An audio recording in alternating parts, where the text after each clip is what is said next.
Brought to you by American Pistachios and Sensodyne Cake.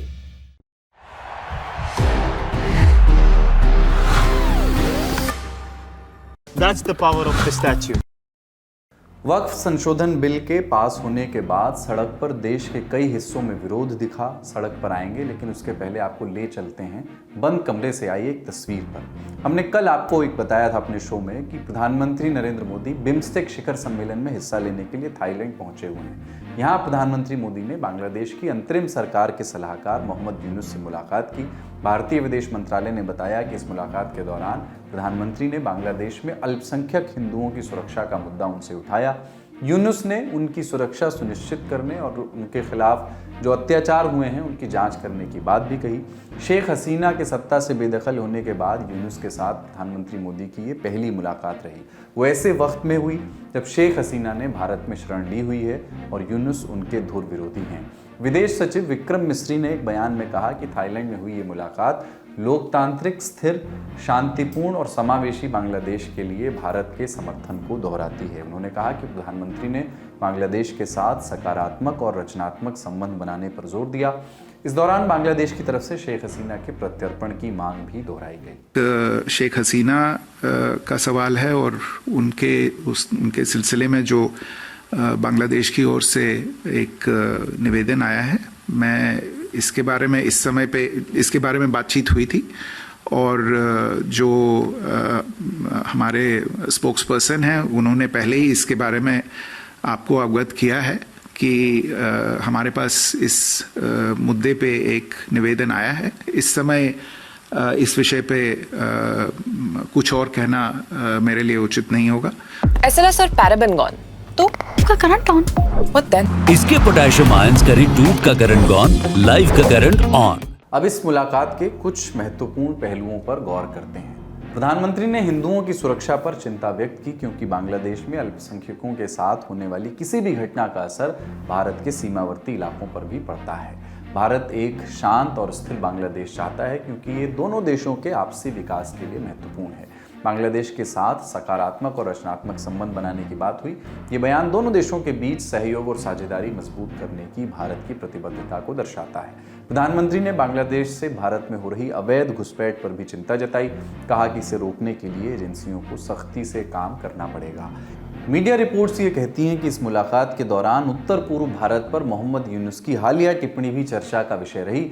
Yunus ने भारत के उत्तर पूर्व राज्यों को घिरा हुआ और बांग्लादेश को उसका गार्जियन, जो समुद्र का इलाका है, उसका गार्जियन खुद को बताया था। साथ ही चीन को बुला करके घेराबंदी की बात कही थी।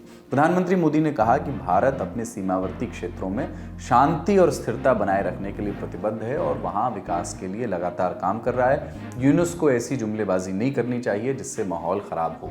इसके बाद यूनुस ने पीएम मोदी को एक तस्वीर उपहार में दी। तस्वीर साल 2015 की है, जब यूनुस और PM Modi Indian science Congress के दौरान मुंबई में मिले थे। हम जानते हैं कि शेख हसीना के सत्ता से बेदखल हो जाने के बाद से बांग्लादेश गाहे बगाहे भारत के खिलाफ बयानबाजी करता रहा है। ऐसे में प्रधानमंत्री मोदी ने अपनी तरफ से बांग्लादेश को अश्योरेंस देने की, भरोसा देने की कोशिश की है। ये मुलाकात न केवल द्विपक्षीय संबंधों को मजबूत करने का अवसर है, बल्कि इससे दक्षिण एशिया में भी शांति और समृद्धि को बढ़ावा मिल सकता है। चूंकि ये सिर्फ दो ही नहीं, पूरे दक्षिण एशिया को प्रभावित करने वाली खबर थी, इसलिए आपसे पहले हमने इसको साझा किया।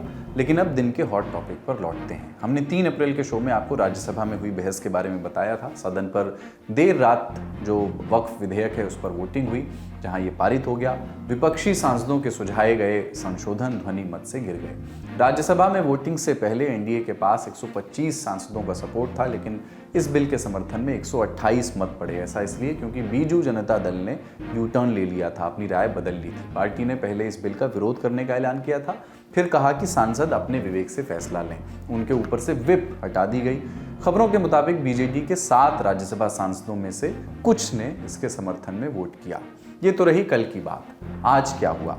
इस बीच बिहार से भी कुछ खबरें आई। नीतीश कुमार की पार्टी जनता दल यूनाइटेड के 2 अल्पसंख्यक नेताओं ने पार्टी की सदस्यता से इस्तीफा दे दिया। नेताओं के नाम मोहम्मद कासिम अंसारी और मोहम्मद नवाज मलिक। दोनों ने नीतीश कुमार को अलग अलग चिट्ठियां लिखी। कहा कि पार्टी के इस बिल के समर्थन में आ जाने से मुस्लिम समुदाय का विश्वास हिल गया है। लेकिन जब नेताओं के इस्तीफे की खबर आई तो जेडीयू के वरिष्ठ नेताओं से प्रतिक्रिया मांगी गई। पार्टी के सांसद ललन सिंह ने कहा कि ये लोग उनकी पार्टी के नेता हैं ही नहीं। आरजेडी को कुछ पता है कौन छोड़ के गया है, कौन गया है? कि बहुत भारी नेता हैं जेडीयू के, और 2020 के चुनाव में पतंग चुनाव चिन्ह पर चुनाव लड़े थे, 499 वोट आया था। भारी नेता है। इस बीच ये भी खबर आई है कि कांग्रेस पार्टी इस बिल को सुप्रीम कोर्ट में चुनौती देने की तैयारी में है। पार्टी के राज्यसभा सांसद और प्रवक्ता जयराम रमेश ने इस खबर की पुष्टि भी की। सूत्रों के हवाले से आई जो खबरें हैं उनकी माने तो कांग्रेस पार्टी अभी इस याचिका को ड्राफ्ट करने की प्रक्रिया में है। सूत्र ये भी बताते हैं कि इस याचिका को कांग्रेस के सेक्रेटरी जनरल KC वेणुगोपाल द्वारा दायर किया जाएगा।